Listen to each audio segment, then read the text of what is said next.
VOA World News. VOA 세계 뉴스입니다. 중국과 러시아가 오는 9월 남중국해에서 합동 해상 훈련을 실시한다고 중국 국방부가 밝혔습니다.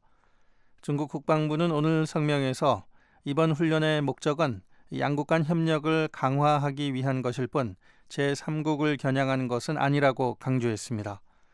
하지만 국제상설중재재판소가 최근 남중국해에 대한 중국의 영유권을 인정하지 않는 내용의 판결을 내린 뒤 이곳에서 실시되는 합동 군사훈련이어서 관심이 쏠리고 있습니다. 중국은 당시 중재재판소의 판결을 수용하지 않고 소송 참여도 거부해왔습니다. 중국과 러시아는 유엔 안보리에서 거부권을 행사할 수 있는 상임 이사국들로 시리아 사태와 같은 주요 현안들에 대해 같은 입장을 취하는 등 미국과 서유럽에 맞서고 있습니다. 양국 해군은 지난해에도 일본해, 한국명 동해와 지중해에서 합동 군사훈련을 실시한 바 있습니다. 시리아의 바샤르 알 아사드 대통령은 오늘 앞으로 3개월 안에 무기를 버리고 투항하는 반군들을 사면하겠다고 밝혔습니다. 아사드 대통령과 세르게이 쇼이구 러시아 국방장관은 또 이 같은 사면 협정 외에 양국 정부가 봉쇄된 알레포에서 민간인들과 무기를 내려놓기를 원하는 반군들이 빠져나갈 수 있도록 통로 4곳을 개방하겠다고 말했습니다. 쇼이구 장관은 텔레비전 연설에서 블라디미르 푸틴 러시아 대통령이 곧 테러 분자들의 인질로 붙잡혀 있는 알레포 민간인들과 무기를 내려놓기 원하는 반군들을 돕기 위해 대대적인 인도주의 작전을 전개할 것이라고 밝혔습니다. 시리아 정부군은 알레포 탈환을 위해 봉쇄 작전을 펼치고 있으며 이에 따라 적어도 25만 명의 민간인들이 도시 내에 고립되어 있는 것으로 알려졌습니다. 전 세계 극단주의 단체들에 맞선 작전 수행 과정에서 수많은 어린이들이 구금되거나 고문을 당하고 있다고 국제인권단체인 휴먼라이츠 워치가 밝혔습니다. 휴먼라이츠 워치는 이 같은 인권 침해가 발생하는 대표적인 사례로 시리아와 이라크 내 이슬람 순위파 무장 조직 ISIL, 그리고 나이지리아 내 이슬람 과격단체 보코하람 등의 위협에 대응하기 위한 작전을 지적했습니다. 특히 6년째 내전이 계속되고 있는 시리아의 경우 적어도 1,433명의 어린이들이 구금됐고 풀려난 어린이는 436명에 불과한 것으로 나타났습니다.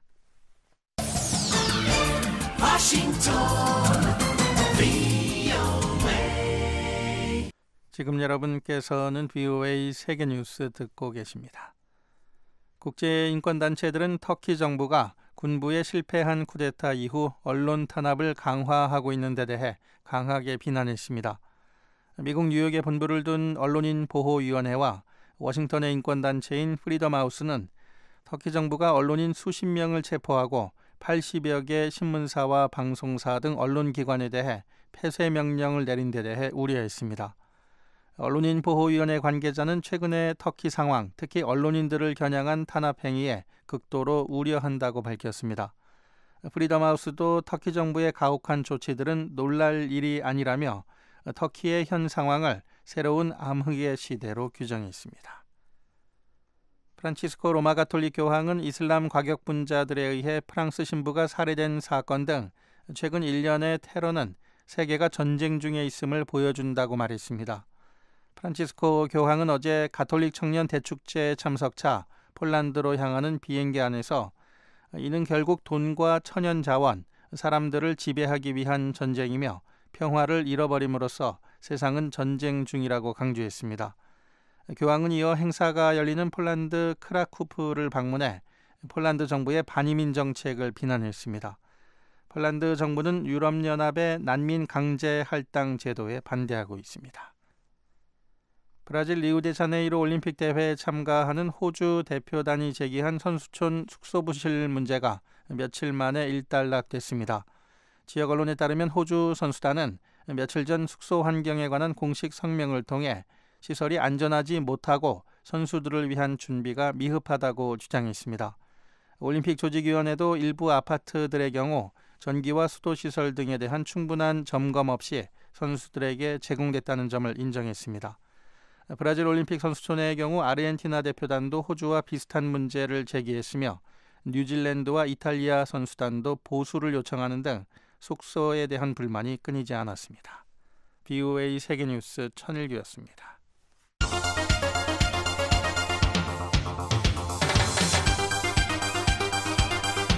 VOA News Today. 여러분 안녕하십니까? 박형주입니다. 7월 28일 목요일 VOA 뉴스 투데이 3부 문을 열겠습니다. 먼저 이 시간 전해드릴 주요 한반도 소식입니다. 미국과 한국은 고위급 전략협의에서 북한의 자금줄 차단 등 효과적인 압박 수단을 만들자는 데 의견을 같이 했습니다. They're discussing issues of mutual concern, including ways to enhance international resolve and holding North Korea accountable for its actions. 미국이 김정은 국무위원장을 인권유린 혐의로 제재 대상에 올린 것은 사실상 북한의 전쟁을 선포하는 것이라고 북한 외무성 미국국의 한성열 국장이 주장했습니다.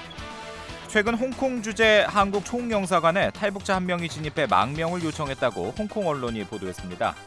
내일 북한은 구름이 많습니다. 함경남도, 항해도는 비가 오다가 늦은 오후부터는 그칠 것으로 보입니다. 아침 최저기온은 14도에서 24도, 낮 최고기온은 24도에서 33도 분포를 보이겠습니다. 바다의 물결은 0.5에서 1.5m 사이입니다. 첫 소식입니다. 미국과 한국이 워싱턴에서 고위급 전략 협의를 가졌습니다. 이 북한의 자금줄 차단 등 효과적인 압박 수단을 만들자는 데 의견을 같이 했습니다. 백성원 기자가 보도합니다. 미한 양국이 북한의 행동에 책임을 묻겠다는 국제사회 결의를 증진시키는 방안과 불안정을 야기하는 북한의 유엔 안보리 결의 위반 등 상호 관심사를 논의했다고 국무부가 밝혔습니다. They're discussing issues of mutual concern, including ways to enhance international resolve and holding North Korea accountable for its actions and its destabilizing 존 violations. 커비 국무부 대변인은 27일 정례 브리핑에서 토니 블링컨 국무부 부장관과 조태용 한국 국가안보실 1차장이 제3차 미한 고위급 전략 협의를 위해 이날 워싱턴에서 만났다면서 이같이 말했습니다. 미한 고위급 전략 협의는 지난해 10월 두 나라 정상회담 합의를 통해 신설된 이후 분기별로 한 차례씩 진행되고 있으며 지난 2월 워싱턴에서 1차 회의가, 지난 4월에는 서울에서 2차 회의가 각각 열렸습니다. 커비 대변인은 이번 회동이 미국과 영내 동반국들과의 지속적인 관여를 반영하고 북한 핵과 탄도미사일 개발 문제를 풀기 위한 미국의 의지를 강조하는 것이라고 설명했습니다. 조태영 차장은 이날 협의를 마친 직후 한국 언론에 북한에 들어가는 현금을 차단할 수 있는 더욱 효과적인 압박 수단을 만들어야 한다는데 두 나라가 의견을 같이 했다고 말했습니다. 또 북한의 외교적 고립이나 금융, 해운 분야에서 두 나라의 조율된 노력이 적지 않은 성과를 가져왔고 앞으로 북한의 셈법을 바꾸기 위한 노력을 보다 강화할 필요가 있다는 데도 공감했다고 덧붙였습니다. 특히 북한이 언제든지 핵실험을 할 준비가 돼 있다는데 미한 양국이 공동의 평가를 하고 있다면서 북한이 5차 핵실험을 할 경우 지금보다 훨씬 더 강한 제재를 유엔 안보리 결의 형태로 만들어내야 한다는 목표에 대해서도 의견을 같이 했다고 전했습니다. 조 차장은 고고도 미사일 방어체계 사드의 한반도 배치 결정에 반발하는 중국과 러시아가 대북 제재에 미온적일 수 있다는 우려와 관련해 유엔 안보리 제재 결의들은 중국이 상임이사국으로서 스스로 결정한 것이라면서 중국이 결의를 충실히 이행할 것으로 믿는다고 말했습니다. BOA 뉴스 백성원입니다. 한국 정부는 아세안 지역안보포럼 ARF 외교장관 회의 의장 성명에 한국이 추진한 사항들이 사실상 모두 반영됐다고 자평했습니다. 또 북핵 문제와 관련해 국제사회 대 북한이라는 구도가 확실하게 정착됐다고 평가했는데요. 서울에서 한상미 기자가 보도합니다. 한국 외교부 조준혁 대변인은 28일 정례 브리핑에서 이번 ARF 의장 성명은 지난해와 비교해 북한의 핵과 미사일 도발을 구체적으로 명기했으며 이러한 도발이 유엔 안전보장이사회의 결의 위반임을 지적하고 있다고 평가했습니다. ARF 의장 성명엔 이와 함께 각국 장관들이 유엔 안보리 결의를 위반한 북한의 핵과 미사일 도발에 우려를 공유했다는 내용이 담겼습니다. 의장 성명은 또 대부분의 장관들이 북한에 대해 안보리 결의를 준수하고 한반도 비핵화를 이룰 수 있도록 모든 당사국들이 육자회담의 조속한 재개를 위해 공동의 노력을 다할 것을 촉구했다고 밝혔습니다. 조준혁 대변인은 이번 ARF 의장 성명이 이전 회의 때보다 신속하게 발표된 것으로 판단하고 있으며 의장 성명엔 회원국들의 입장이 최종적으로 반영돼 발표된다고 강조했습니다. 의장국 성명이라는 것은 처음부터 의장국이 중심이 돼서 회의를 통해서 또는 사전 조율을 통해서 여러 가지 의견을 반영해서 의장국이 최종적으로 판단해서 성명을 발표하는 것인 만큼 북핵 문제 또 남중국해 문제 이런 것을 다 종합적으로 취합을 해서 발표한 것으로 알고 있습니다. 조 대변인은 또 이번 ARF 외교장관 회의에서 북핵 문제와 관련해 국제사회 대 북한이라는 구도가 확실히 정착된 것으로 평가한다고 강조했습니다. 조 대변인은 이와 관련해 이번 의장 성명에 아세안 차원의 한반도 비핵화 지지도 추가됐으며 긴장 완화 또는 비생산적 행보 자제 등 애매하게 해석될 수 있는 표현은 실리지 않았다며 변화를 언급했습니다. 한반도 비핵화를 아세안 차원에서 지지한다는 표현도 처음으로 등장했습니다. 한편 리용호 북한 외무상은 27일 발표된 ARF 의장 성명과 관련해 라오스 외무성에 가서 의장 성명이 어떻게 됐는지 다시 알아보라고 말한 것으로 전해졌습니다. 리 외무상은 ARF 폐막 이후 북한으로 귀국하지 않고 이틀째 라오스에 체류 중입니다. 이에 따라 북측이 의장 성명 내용에 대한 불만을 라오스 측에 제기하고 있을 가능성이 관측되고 있습니다. 북한은 ARF 의장 성명에 미국의 고고도 미사일 방어 체계 사드의 주한미군 배치 문제와 미국의 대북 적대시 정책에 대한 비판적 언급이 포함되길 원한 것으로 알려졌습니다. 북한 등 일부 국가가 집요하게 사드 배치에 대한 비난 문구를 포함시키려 시도했지만 미국과 한국 정부의 강력한 대응으로 실패한 것으로 분석됐습니다. 하지만 ARF 의장국인 라오스는 27일 의장 성명을 발표한 뒤 아세안 관련 홈페이지에도 이를 게재했습니다. 이에 대해 조준혁 외교부 대변인은 의장 성명은 아세안 사무국 홈페이지에도 아무런 변경 없이 게재돼 있다면서 의장 성명을 수정하는 건 불가능한 일이라고 강조했습니다. 라오스 측이 의장국의 권위를 갖고 최종적으로 게재한 의장 성명을 수정하는 것은 있을 수 없는 일이며 국제 관행에도 부합하지 않습니다. 한편 이번 ARF 의장 성명은 남중국해 문제와 관련해 각국 장관들은 관련 당사국이 1982년 유엔 해양법 협약을 비롯한 국제법에 따라 분쟁의 평화적 해결을 추구할 필요성을 재확인했다고 밝혔습니다. 서울에서 VOA 뉴스 한상미입니다. 최근 홍콩 주재 한국 총영사관에 탈북자 한 명이 진입해 망명을 요청했다고 홍콩 언론들이 보도했습니다. 홍콩의 명보와 사우스차이나 모닝포스트 신문은 오늘 최근 홍콩에서 열린 국제 수학 올림피아드에 참가했던 북한 학생 대표팀 가운데 한 명이 일주일 전 한국 총영사관에 진입했다고 홍콩 정부 소식통 등을 인용해 보도했습니다. 이에 앞서 빈과일보는 어제 한국 총영사관에 진입한 탈북자가 북한 군부의 배경이 있는 인사라고 보도했습니다. 한국 외교부와 홍콩 주재 총영사관은 탈북자와 관련한 문의에는 답하지 않는 것이 한국 정부의 방침이라면서 사실 여부에 대한 확인을 거부했습니다.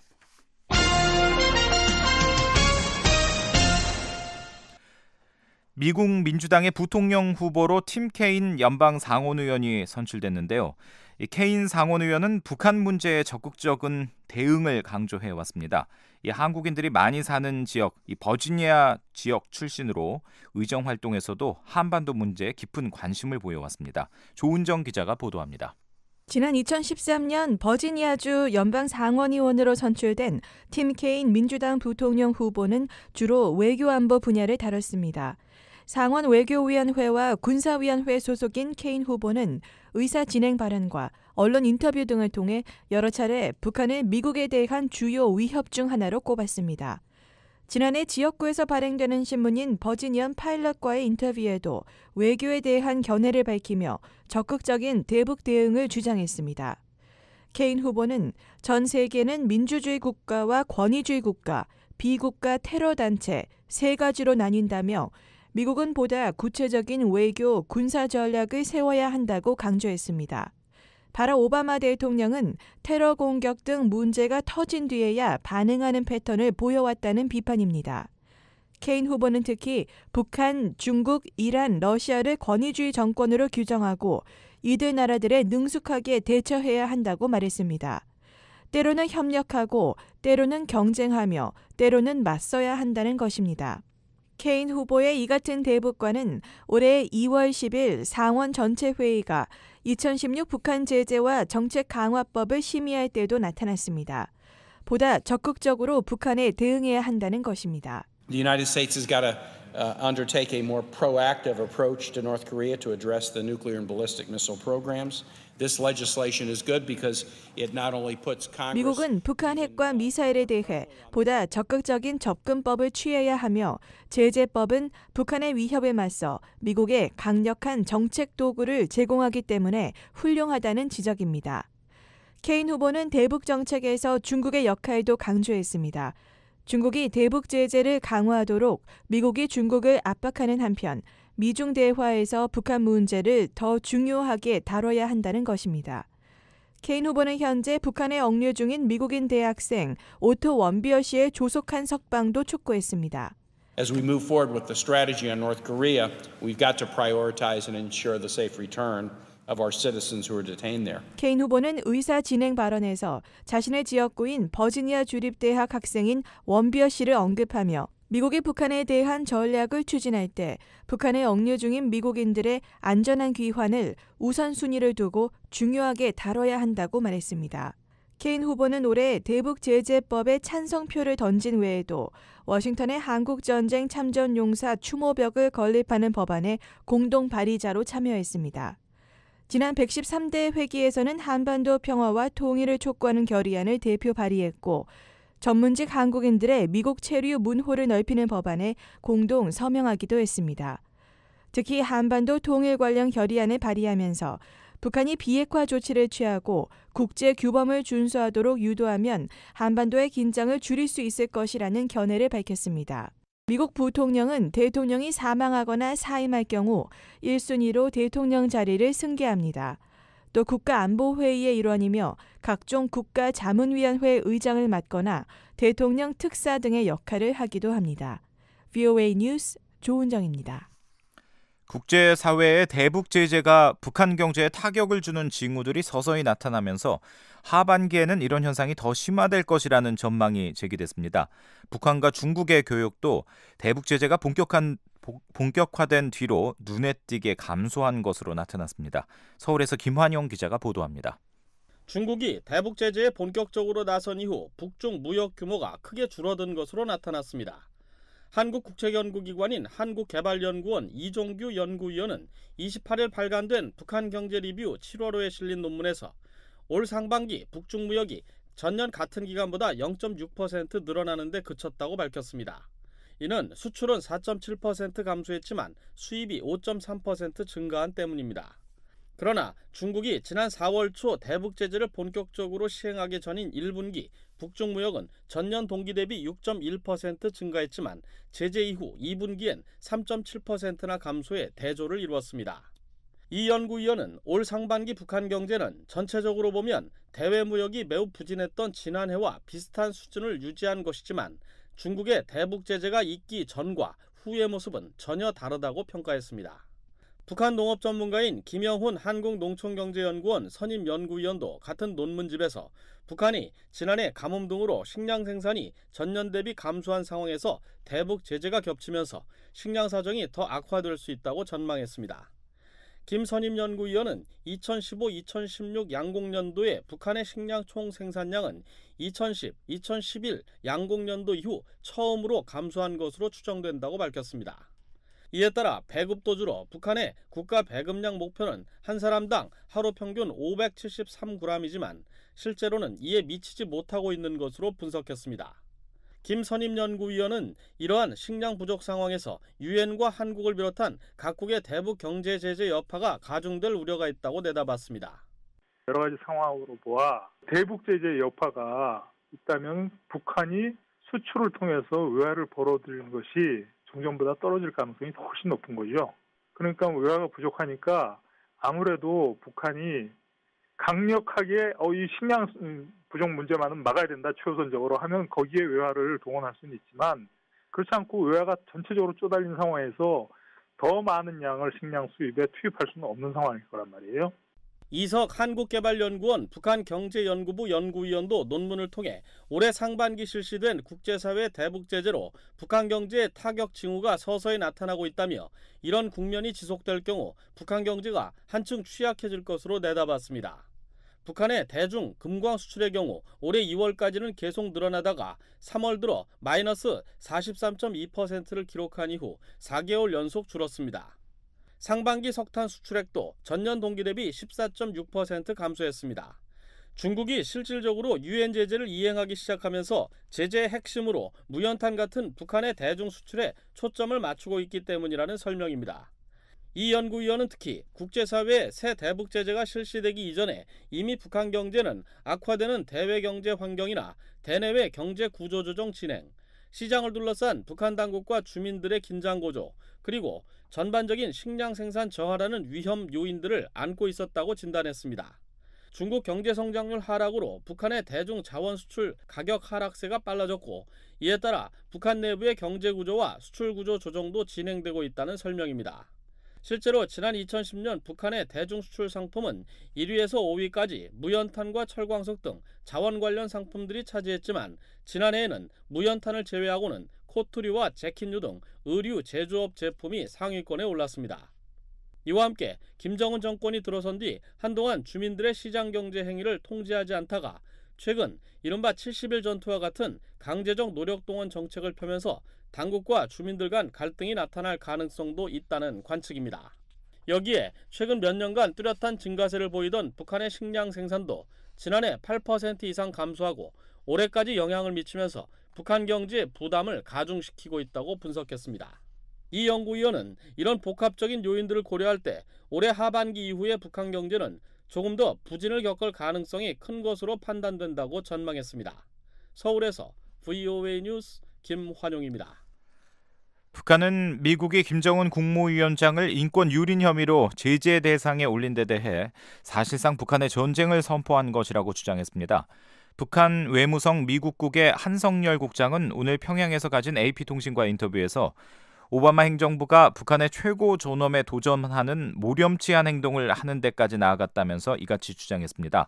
그러면서 미국은 북한과의 대결에서 마지막 한계, 이른바 레드라인을 넘었고 북한은 이를 전쟁을 선포하는 범죄로 간주한다고 말했습니다.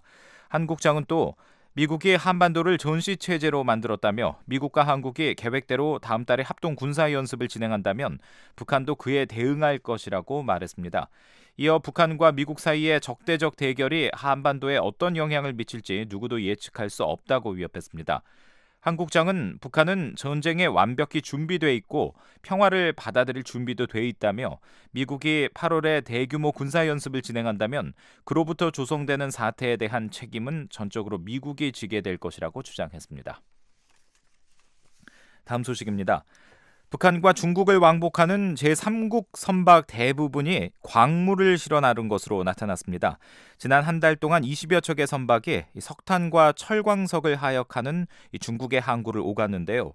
유엔 안보리의 대북 제재 결의를 위반한 것은 아닐까요? 함지하 기자가 보도합니다. 지난 21일 남포항에서 포착된 진바이하이호. 탄자니아 선적의 이름도 중국식이지만 이 배는 지난 4일을 포함해 지난 한 달간 2차례 남포항에 정박했습니다. 진바이하이호는 12일과 16일 각각 중국 시다오항과 난동항에 머문 뒤 남포항으로 되돌아갔고 26일엔 다시 시다오항으로 향했습니다.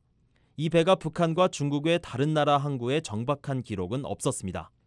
VOA가 선박의 위치를 보여주는 민간 웹사이트 마린트래픽의 지도와 자료를 분석한 결과 지난달 21일부터 이달 26일까지 약 한 달 사이 진바이하이호처럼 남포항에서 2회 이상 포착된 제3국 선박은 모두 19척이었습니다. 이들은 북한이 운영하는 제3국 선박, 즉 편의치적 선박이거나 남포항 노선에만 집중 투입된 제3국의 용선 선박으로 추정됩니다. 특이한 점은 19척 중 해외 항구에 정박한 기록이 확인된 선박은 진바이하이호를 포함해 14척이었고 이들 모두 중국 항구, 그 중에서도 광물만 취급하는 항구에만 적어도 20회 다녀간 것으로 나타났습니다. VOA가 위성사진을 보여주는 구글 얼스의 지도에서 이들 선박이 머문 룽커우와 란샨, 징탕, 웨이하이 등 12개 항구의 지점을 대조한 결과 선박이 정박한 곳에는 어김없이 검정색과 붉은색 광물이 가득 쌓여 있었습니다. 실제로 시에라리온 선적의 구앙롱 8호와 몽골 선적의 티안통호 등이 머물렀던 웨이하이항은 검정색 물질이 뒤덮고 있었고, 탄자니아의 진밍 1호와 토고의 헤라호 등이 정박한 란샨항은 붉은색 가루가 가득한 모습이었습니다. 그 밖에 펑라이, 웨이팡, 얀타이 등의 항구에는 검정색과 붉은색은 물론 다양한 색상의 광물이 야적돼 있었습니다. 한국의 민간단체인 북한자원연구소의 최경수 소장은 26일 VOA와의 전화통화에서 검정색은 석탄, 붉은색 가루는 철광석으로 추정된다고 말했습니다. 특히 해당 항구들이 석탄과 철광석 등을 하역하는 곳으로 잘 알려진 점을 감안하면 이들 14척 선박은 대부분 북한에서 생산된 석탄과 철광석을 중국으로 운반했을 것이라고 최 소장은 분석했습니다. 국제사회의 대북 제재 국면에서도 중국에 대한 북한의 석탄과 철광석 수출이 여전히 활발하게 이뤄지고 있다는 의미입니다. 실제로 중국과 북한의 6월 교역액은 지난해 같은 기간과 비교해 약 8.3% 증가했고, 이중 무연탄과 철광석을 포함한 철광 제품은 북한의 대중 수출품 1위와 3위를 차지했습니다. 유엔 안보리는 지난 3월 채택한 대북 제재 결의 2270호에서 북한의 석탄과 철광의 수출을 금지했지만 민생 목적인 경우는 예외로 했습니다. 최 소장은 민생 목적인지 아닌지 구분할 방법이 없기 때문에 지난해와 비교해 북한의 석탄과 철광석 수출량은 변화가 없다고 말했습니다. VOA 뉴스 함지아입니다.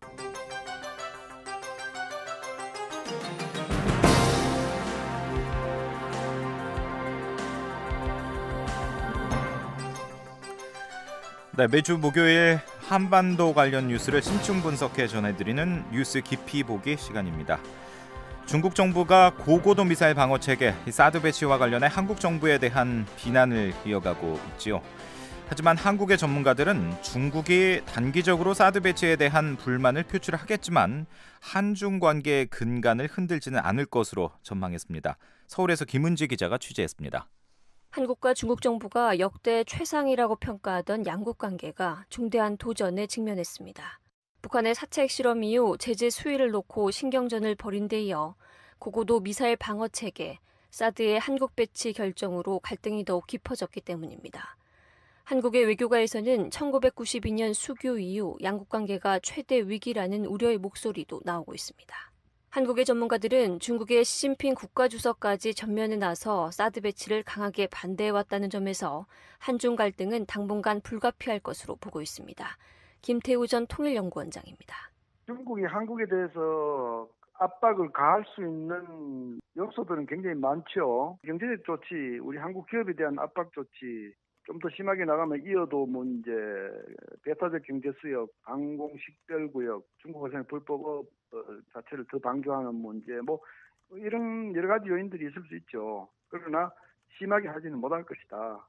지속적이고 심각하고 체계적인 그런 압박은 하지 못한다. 한국 정부 소식통은 중국 지도부의 입장에선 국내 정치적으로도 아무 일 없었다는 듯이 그냥 넘어갈 수는 없을 것이라며 향후 다양한 형태로 양국 간 갈등이 표면화될 가능성이 있다고 내다봤습니다. 지난 15일 몽골에서 열린 아시아 유럽 정상회의에서 한국의 박근혜 대통령과 중국의 리커창 총리의 회담이 없었던 것도 양국 간 냉기류를 보여주는 대목입니다. 한국 정부는 사드 배치 결정으로 중국 정부가 경제 보복에 나설 가능성은 낮다면서도 만일의 사태에 대비하고 있습니다. 지난 11일 국회에 출석한 한국의 유일호 경제부총리 겸 기획재정부 장관입니다. 대규모의 경제 보복이 있지 않을 것이다. 정치와 경제를 분리해서 오지 않을까 하는 생각은 그런 예측은 하고 있습니다. 중국 정부는 그동안 사드의 한반도 배치가 자신들의 전략적 안보 이익을 직접적으로 훼손할 것이라는 입장을 보여왔습니다. 사드가 북한 억지용이라는 한국 정부의 설명에도 불구하고 미국의 대중국 미사일 포위망에 한국이 사실상 편입된 것으로 인식하기 때문입니다. 김태우 전 통일연구원장입니다. 동북아 신냉전 구도에서 미국과 중국이 패권 경쟁을 사실상 펼치고 있는 것이고, 한반도에 사드가 배치된 것은 미국의 중국 포위 전략의 일환이다 이렇게 보기 때문에 크게 반발하고 있는 것이고, 사드가 실제로 중국의 안보를 위협하지 않는다라는 것은 중국 사람들도 잘 알고 있어요. 그러면서 지금 공세를 펼치는 거죠. 소위 대미 카드, 미국과의 게임이라고 생각하고 있는 강공을 펼치고 있는 것이고. 한국 정부 소식통은 중국은 사드 배치를 통해 미한일 간 안보 협력이 강화되는 것을 가장 우려한다며 중국이 믿지 못하는 것은 한국이 아니라 미국이라고 말했습니다. 중국의 우려는 지난해 발간한 국방백서에서도 나타납니다. 중국 정부는 국방백서에서 중국이 직면한 안보 위협으로 미국의 아시아 재균년 전략과 아태 지역에서의 군사동맹 강화를 꼽고 이에 대한 군사적 대응 방침을 밝혔습니다. 한국의 외교가에서는 중국이 4차 핵실험 이후 미국 주도의 고강도 대북 제재에 동참한 것도 사드의 한반도 배치를 막기 위한 측면이 컸던 만큼 향후 전략적으로 북한 끌어안기에 나설 가능성이 있다는 우려가 나옵니다. 단국대학교 이동민 교수입니다. 중국은 사드 배치 결정에 대한 반발로 이제 대북 제재 공조를 이완할 개연성이 그만큼 커졌다고 할 수 있습니다. 이제 문제는 미중 양국 간의 이제 긴 협의를 통해서 이제 사드 문제 등을 연계해가면서 유엔 안보리 지체 270을 이제 만들어낸 측면이 있기 때문에 이번 ARF에서도 이제 그 조짐이 보였듯이 중국은 이제 대북한 제재를 전략적으로 재조정할 수 있다라는 이제 시그널링을 한 측면에 주목할 필요가 있다라고 이제 봅니다. 중국 정부가 단순한 반발을 넘어 러시아와 함께 미사일 배치 강화 등 전략적 대응에 나설 경우 동북아의 안보 지형 자체가 흔들릴 수도 있습니다.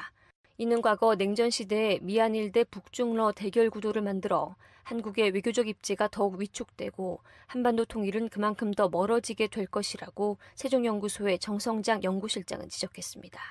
그러나 한국의 전문가들은 단기적인 불만 표출과는 별도로 중국이 전략적 이익 등을 고려해 한중 관계의 근간을 흔들지는 않을 것으로 전망했습니다. 한국 외교부 산하 국립외교원 김한권 교수입니다.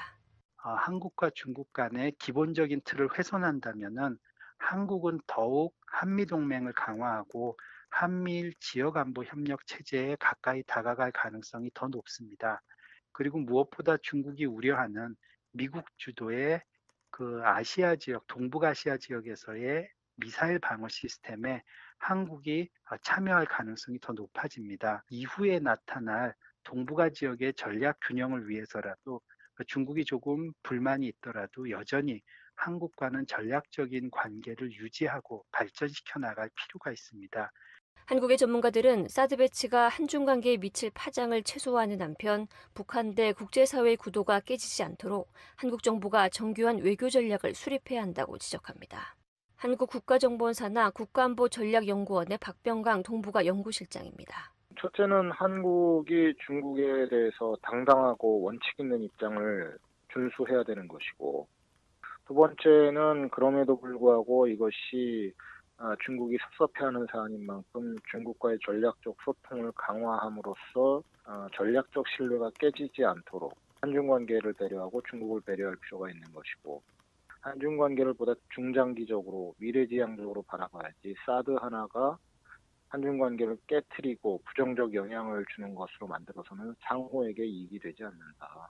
그런 논조로 얘기를 펼쳐나가죠. 단국대학교 이동민 교수는 향후 육자회담을 비롯한 실질적인 북한의 비핵화를 위한 회담이 가시화될 경우 사드 배치 등으로 인한 긴장 국면이 완화될 가능성도 배제할 수 없다며 한국 정부는 국제사회의 비핵화 노력을 견인하기 위한 외교적 노력을 병행해야 한다고 말했습니다.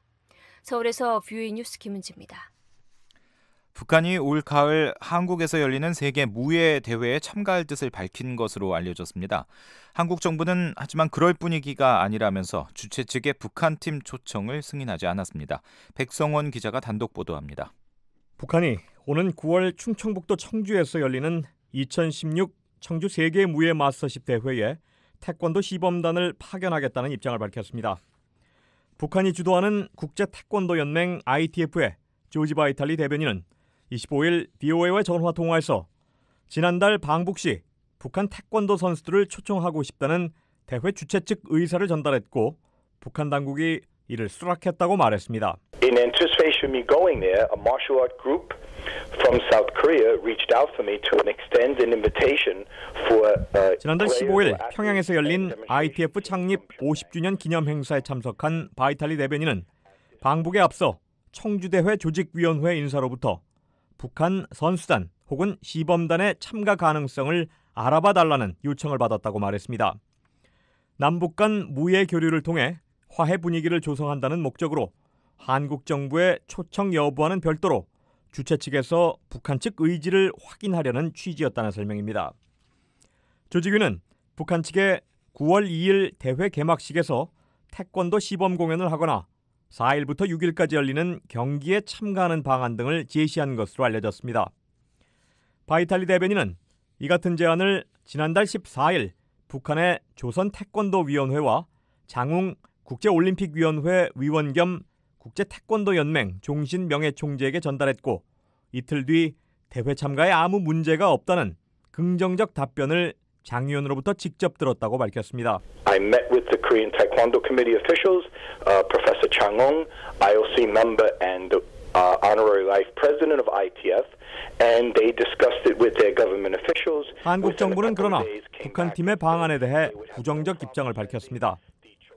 한국 정부의 한 관리는 25일 VOA와 전화 통화에서 대북 제재가 강화되고 남북 관계가 전면 중단된 와중에 북한 선수단의 대회 참가가 실현되기 어려운 상황이라고 말했습니다.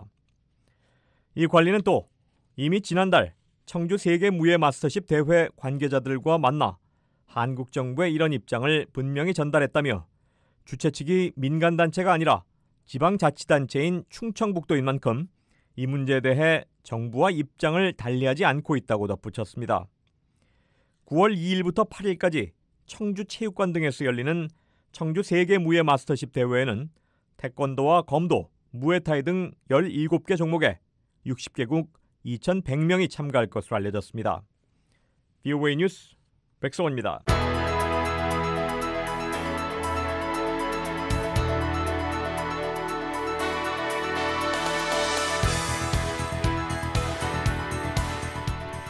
네, 세계 곳곳의 뉴스와 미국 뉴스를 정리해드리는 시간이죠. 세계는 지금 장량희 기자와 함께하겠습니다. 어서 오십시오. 안녕하십니까? 네, 오늘은 어떤 소식 가지고 오셨습니까? 네, 바락 오바마 미국 대통령이 어제 민주당 전당대회 연설에서 클린턴 후보만큼 대통령 자격을 갖춘 후보는 없다고 강조했는데요. 네.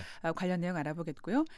유럽연합이 폴란드를 상대로 민주주의 후퇴라는 명목으로 제재 절차에 착수했습니다. 예. 또 50대 일본인 사회활동가가 중국에서 간첩 혐의로 체포된 소식, 또 필리핀에서는 로드리고 두테르테 대통령이 전직 대통령을 한자리에 모아놓고 중국과 갈등을 겪고 있는 남중국해 영유권 분쟁 해결 방안을 놓고 머리를 맞댔다고 합니다. 이 소식 차례로 알아보겠습니다. 예.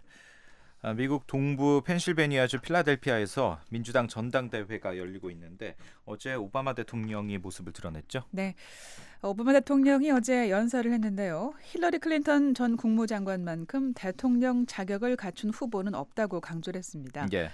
클린턴 후보는 이 가까이에서 대통령이 하는 일을 지켜봤고 정책 결정 과정에도 직접 참여했다는 겁니다. 클린턴 후보가 경력이 화려하죠. 네. 퍼스트 레이디 출신이고 또 국무장관을 지냈고 이런 경험들을 이제 이야기한 거겠군요. 그렇습니다. 클린턴 후보는 대통령이 내리는 결정이 얼마나 중요한 일인지 잘 알고 있다는 건데요. 네. 그러면서 이 선출직 경험이 전혀 없는 공화당의 도널드 트럼프 후보를 비판했습니다. 트럼프 후보는 아무런 해결책이 없이 구호나 내놓고 있고 공포를 조장하고 있다면서 클린턴 후보를 다음 대통령으로 선출해야 한다고 촉구를 했는데요. 네. 오바마 대통령의 연설이 끝나자 클린턴 후보가 깜짝 무대 등장해서 또 감사를 표하기도 했습니다. 그렇군요. 조 바이든 부통령도 어제 연설을 했죠? 그렇습니다. 바이든 부통령이 어제 상당히 열정적으로 연설을 했는데요. 예. 트럼프 후보 공격에 앞장섰습니다. 트럼프 후보가 미국 중산층을 위한다고는 하지만 이는 허튼 소리라면서 트럼프 후보는 중산층을 전혀 모른다고 말했습니다. 또 경제뿐 아니라 국가 안보 면에서도 트럼프 후보는 대통령 자격이 없다고 말했는데요. 네. 미국 역사에서 주요 정당 후보들 가운데 트럼프 후보만큼 국가 안보의 문제에 무지하거나 준비가 덜 된 후보는 없다고 비판을 했습니다. 예. 자, 그런가 하면 팀 케인 연방 상원의원 부통령 후보도 지명수락 연설을 했는데 앞서 소개해 주신 오바마 대통령이라든가 조 바이든 부통령 워낙 쟁쟁한 연사들에 가려서 좀 조명을 많이 못 받은 그런 측면이 있습니다만 네. 자, 어제 수락 연설에서는 어떤 얘기를 했습니까?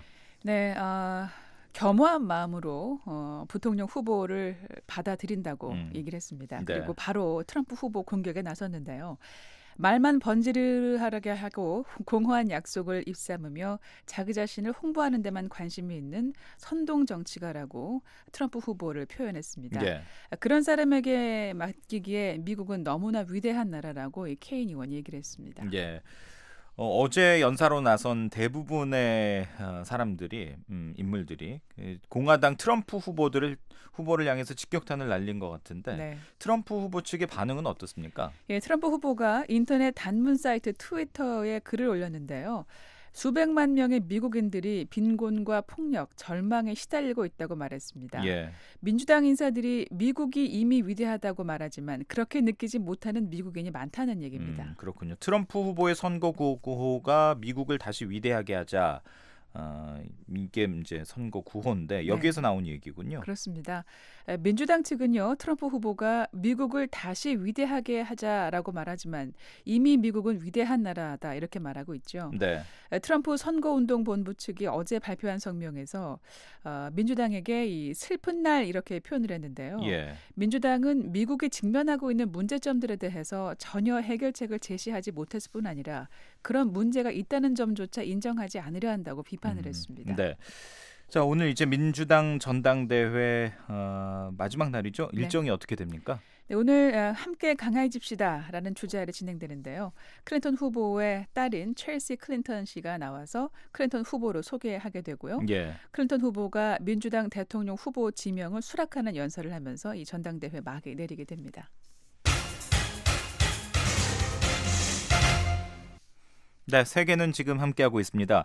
유럽연합 EU가 폴란드를 제재하기로 했다고요? 네, 유럽연합이 이 폴란드가 민주주의를 훼손하고 있다는 이유로 폴란드에 대한 제재 절차에 들어갔습니다. 네. 유럽연합이 회원국의 민주주의 실현 상황을 문제 삼아서 제재에 나선 게 이번이 처음인데요.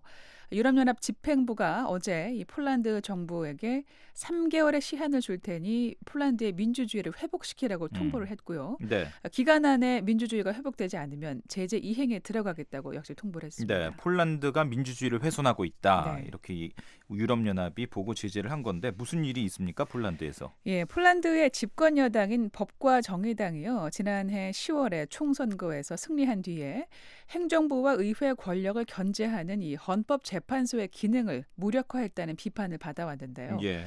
헌법재판소뿐 아니라 각급 법원의 권한을 침해하는 조치를 연이어 실행해왔습니다. 예. 또 공영방송을 정부 선전도구로 전락시켰다는 지적도 국제사회에서 있어 왔는데요. 네. 유럽연합 집행위원회 측이 이 같은 상황을 시정할 것을 폴란드 측에 수차례 요구를 했고 경고 메시지를 보냈지만 폴란드에서 법치가 위협받는다는 근본적인 우려가 해소되지 않는다는 결론을 내렸다고 설명을 그렇군요. 했습니다. 민주주의의 기본이라고 할 수 있는 뭐 삼권 분립이라든가 언론의 자유 이런 부분이 침해받고 있다. 네. 이렇게 이제 유럽연합이 본 건데 3개월간의 시한을 줬다고요. 네. 근데 이게 이 안에 고쳐지지 않는다면 폴란드가 어떤 제재를 받게 됩니까? 예, 유럽연합 집행부가요. 폴란드의 이 유럽연합 의결권, 그러니까 유럽연합 회원국으로서 갖가지 정책을 결정하고 집행 방향을 잡을 때 투표할 수 있는 권리를 뺏을 계획입니다. 예. 사실상 폴란드가 그렇게 되면은 유럽연합 회원국 지위가 유명무실화 되는 건데요. 네. 폴란드 정부가 이런 계획에 강하게 반발했습니다. 파트리크 야키 폴란드 법무부 차관이요. 이 오만한 유럽연합 관리들이 오늘 우리 폴란드 국민에게 이 퇴장 명령 카드를 들었다면서 폴란드의 법치에 신경 쓸 시간에 유럽에 스며드는 이슬람 전염병이나 염려하라 이런 얘기를 했습니다. 네. 유럽 현지의 반응은 어떻습니까?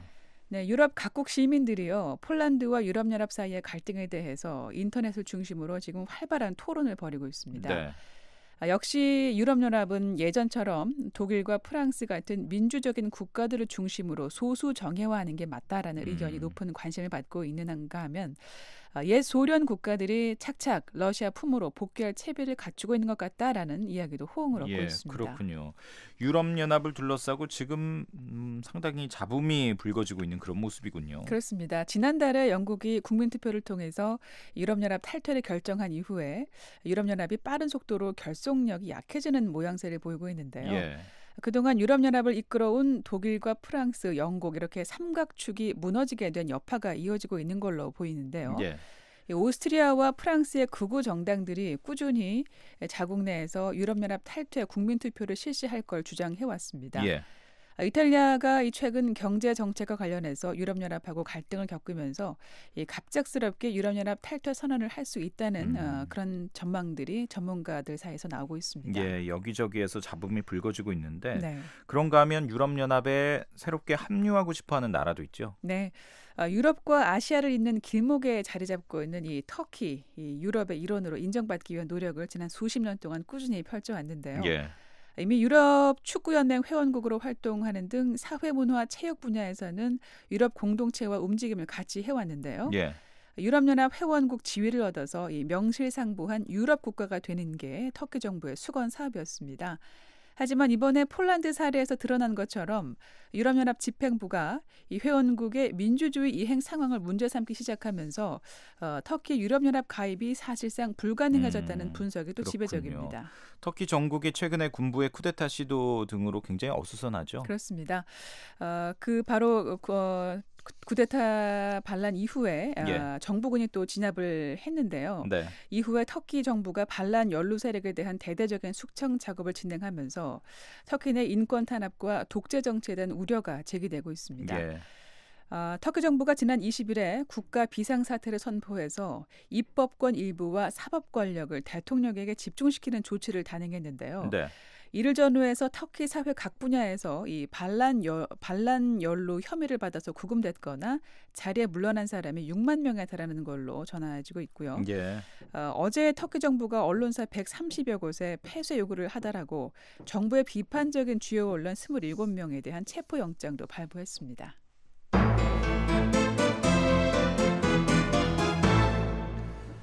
네, 중국에서 일본인 사회활동가가 간첩 혐의로 체포됐다고요? 네, 중국과 일본으로 가며 활동하는 이 민간 교류 단체의 일본인 간부를 중국 당국이 간첩 혐의로 체포했다고 오늘 NHK 방송을 비롯한 일본 언론이 일제히 보도를 했습니다. 예. 보도를 보면 중국 공안 당국이 일중 청년교류협회 스즈키 에이지 이사장을 이달 중순 간첩 혐의로 붙잡아서 구속한 사실을 얼마 전에 베이징의 일본 대사관 측에 통보를 했습니다. 예, 간첩 혐의라면 구체적으로 무슨 일을 한 건지 알려졌습니까? 아직까지 혐의 내용이 상세히 알려지진 않았는데요. 예. 스가 요시히데 일본 관방장관이 오늘 정례 기자회견에서 이 자세한 상황에 관해서는 이 간첩 혐의 사건의 성질상 논평하는 걸 삼가하겠다면서 우리 국민 보호 관점에서 베이징 현지 공관 등을 통해서 적절히 지원할 방침이라고 말했습니다. 예. 또 중국에 간첩을 보낸 사실이 있는가라는 기자의 질문에 일본은 어떤 국가에 대해서도 그런 활동을 펴지 않는다고 주장했습니다. 그렇군요. 그런데 최근 중국에서 이 간첩 혐의로 붙잡히는 일본인들이 꽤 있었다고요. 예, 지난해 5월부터 지금까지 한 1년 동안 예. 중국 저장성과 랴오닝성 그리고 수도 베이징에서 일본인 4명이 간첩 혐의를 받아 구속됐습니다. 네. 이 가운데 한 명은 기소 내용이 확정돼서 현재 재판이 진행 중입니다. 예. 중국 정부가 외국인들의 수상한 행동에 대한 감시를 강화하고 있다고요? 네, 중국 정부가요. 간첩 조직에 속하지 않더라도 해외 근거지를 둔 개인이나 단체가 중국의 국가 기밀이나 이에 준하는 내용으로 간주할 수 있는 정보를 훔친 걸로 판단될 경우 무조건 간첩 혐의로 처벌한다고 명기한 반간첩법을 지난 2014년에 도입했는데요. 네. 관련 법규 시행이 1년 8개월에 맞으면서 외국인들에 대한 감시가 점차 강화되고 있는데요. 예. 중국 정부가 차단하고 있는 이 페이스북을 비롯한 인터넷 사회 연결망을 편법으로 사용한 외국인들이 공안 당국의 조사를 받은 사례 역시 늘고 있습니다.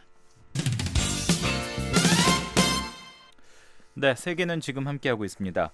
필리핀의 두테르테 대통령이 전직 대통령을 한자리에 불렀군요. 네, 로드리고 두테르테 필리핀 대통령이 피델 라모스, 조지프 에스트라다, 글로리아 미카파칼 아로요, 또 베니그노 아키노 이렇게 전직 대통령 4명을 대통령 궁에서 진행된 국가안보회의에 초대해서 의견을 나눴는데요. 예.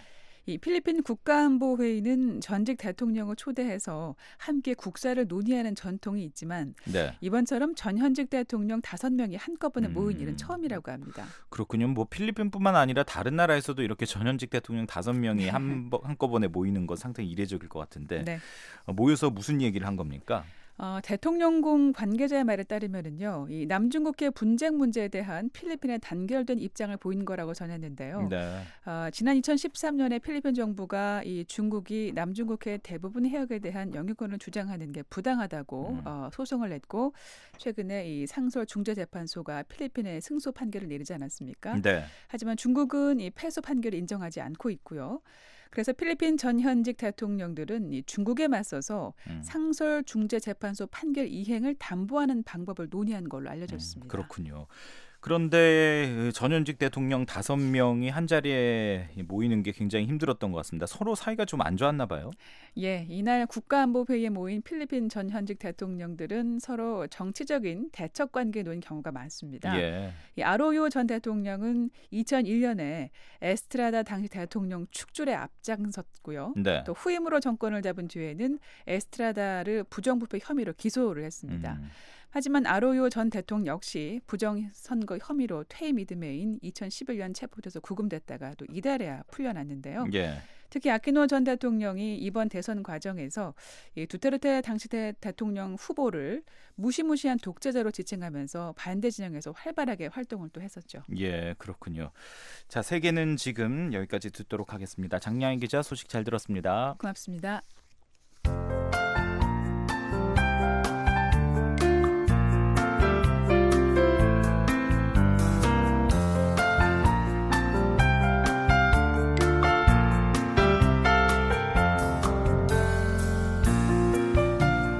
네, 끝으로 북한 지역 날씨입니다. 내일 북한은 구름이 많이 끼겠습니다. 함경남도와 황해도는 비가 오다가 늦은 오후부터는 그칠 것으로 보입니다.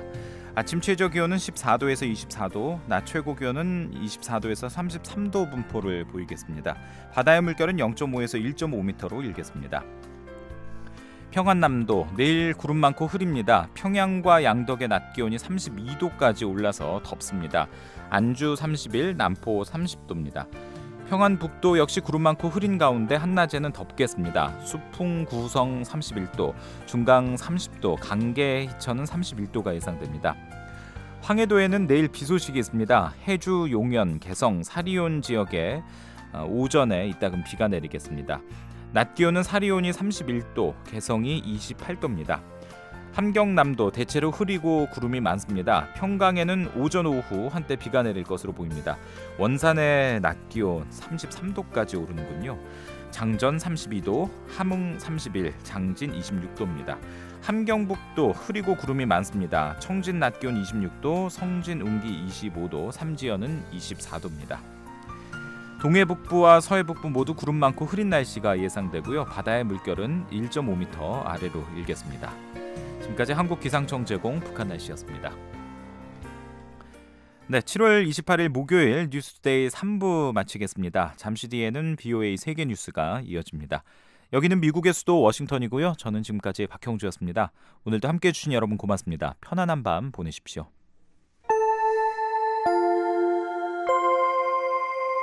VOA World News. VOA 세계 뉴스입니다. 중국과 러시아가 오는 9월 남중국해에서 합동 해상 훈련을 실시한다고 중국 국방부가 밝혔습니다. 중국 국방부는 오늘 성명에서 이번 훈련의 목적은 양국 간 협력을 강화하기 위한 것일 뿐 제3국을 겨냥한 것은 아니라고 강조했습니다.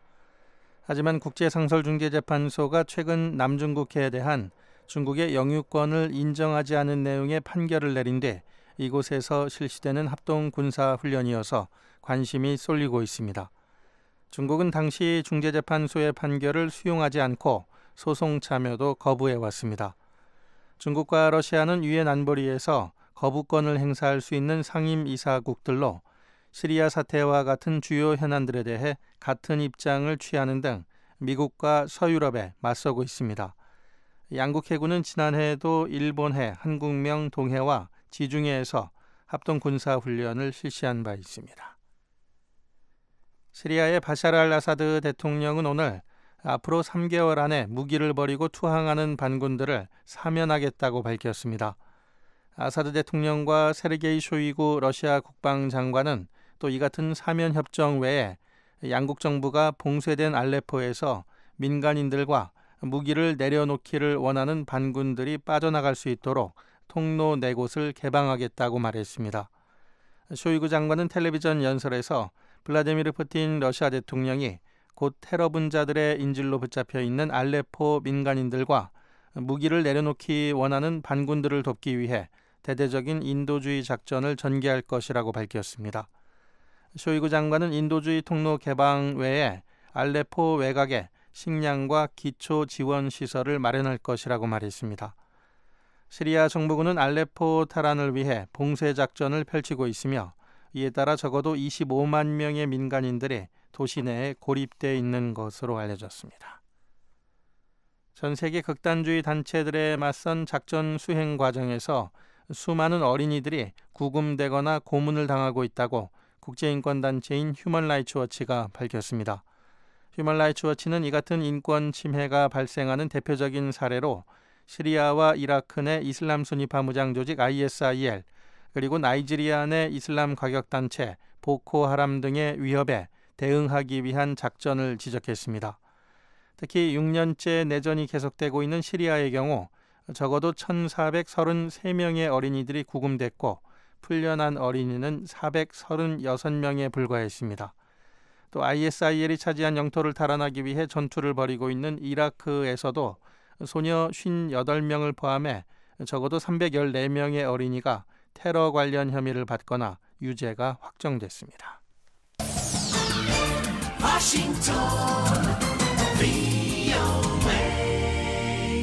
지금 여러분께서는 VOA 세계뉴스 듣고 계십니다. 국제인권단체들은 터키 정부가 군부의 실패한 쿠데타 이후 언론 탄압을 강화하고 있는 데 대해 강하게 비난했습니다. 미국 뉴욕에 본부를 둔 언론인 보호위원회와 워싱턴의 인권단체인 프리덤 하우스는 터키 정부가 언론인 수십 명을 체포하고 80여 개 신문사와 방송사 등 언론기관들에 대해 폐쇄 명령을 내린 데 대해 우려했습니다. 언론인 보호위원회 관계자는 최근의 터키 상황, 특히 언론인들을 겨냥한 탄압 행위에 극도로 우려한다고 밝혔습니다. 프리덤 하우스도 터키 정부의 가혹한 조치들은 더 이상 놀랄 일이 아니라며 터키의 현 상황을 새로운 암흑의 시대로 규정했습니다. 터키 정부는 일부 언론인과 매체들이 쿠데타의 배후로 지목된 재미 이슬람학자 페툴라후 뀼렌과 연계됐다고 주장하고 있습니다. 프란치스코 로마 가톨릭 교황은 이슬람 과격분자들에 의해 프랑스 신부가 살해된 사건 등 최근 1년의 테러는 세계가 전쟁 중에 있음을 보여준다고 말했습니다. 프란치스코 교황은 어제 가톨릭 청년 대축제 참석차 폴란드로 향하는 비행기 안에서 이는 결국 돈과 천연자원, 사람들을 지배하기 위한 전쟁이며 평화를 잃어버림으로써 세상은 전쟁 중이라고 강조했습니다. 교황은 이어 행사가 열리는 폴란드 크라쿠프를 방문해 폴란드 정부의 반이민 정책을 비난했습니다. 폴란드 정부는 유럽연합의 난민 강제 할당 제도에 반대하고 있습니다.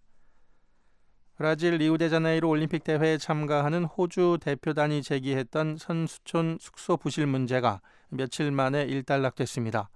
지역 언론에 따르면 호주 선수단은 며칠 전 숙소 환경에 관한 공식 성명을 통해 시설이 안전하지 못하고 선수들을 위한 준비가 미흡하다고 주장했습니다. 올림픽 조직위원회도 일부 아파트들의 경우 전기와 수도 시설 등에 대한 충분한 점검 없이 선수들에게 제공됐다는 점을 인정했습니다. VOA 세계뉴스 천일규였습니다. 지금까지 여러분께서는 VOA 한국어 저녁 방송을 들으셨습니다.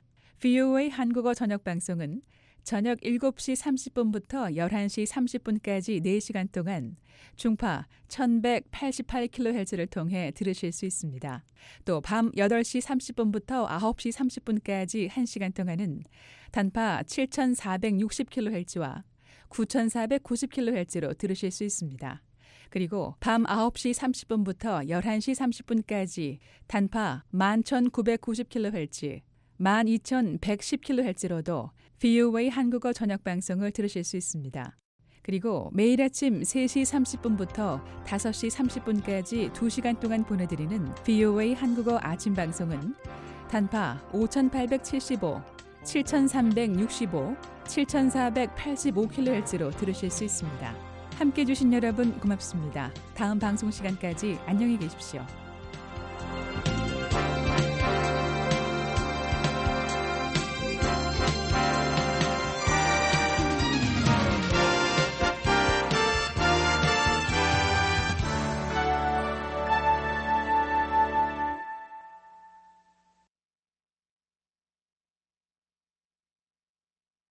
This program has come to you from the Voice of America, Washington.